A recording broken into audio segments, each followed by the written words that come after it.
deodorant? Hindi ko alam. Eh, yung mga noodles? Hindi ko alam eh. Eh, yung mga sabon panlaba? Sorry, hindi ko alam eh. Eh, yung manager nyo, nasan? Anong manager? Yung boss mo, irereklamo kita, wala kang alam. Ka ba?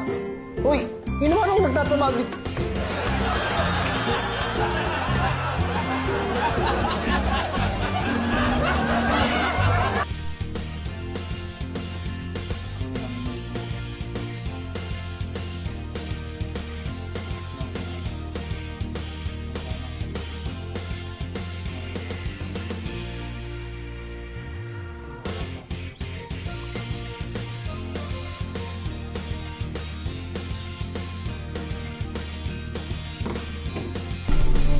Ayun.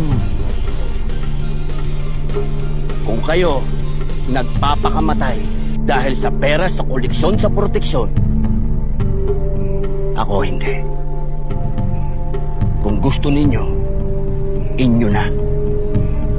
Pati yung pera sa sugalan, inyo na rin. Pati sa mga kasa, inyo na. Papayagan ko kayong abusuhin ng mga Taipan. Pero wag na wag ninyong aagawan ng lupa, mga katutubo. At pag pinahirapan niyo ang mga masa, babalik ako.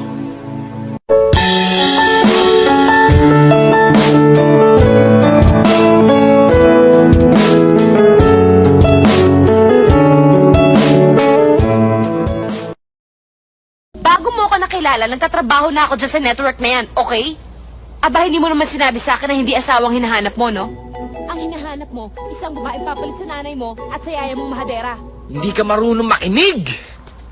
Ah, sorry ah. Sorry. Kasi hindi babaeng matalino pinakasalan mo eh. Isang babaeng tatanga-tanga. Sorry! Angie! Lumabas ka dyan, kausapin mo ako! Angie! You come out, now! Angie, lumabas ka dyan, mag-usap tayo! Ano ba? Hindi ba ako pwede umihi nang hindi ka nag-i-speech dyan? Anak, alam ko naman na may kahinaan yung ulo mo eh. Bobo ka. Tanggap ko yon. Pero kailan ka pa nag-drugs? Huh? Ibang trip to. Bad trip. Pero itay... Itay! Tumigil ka dyan, baka gusto mong bigwasan kita.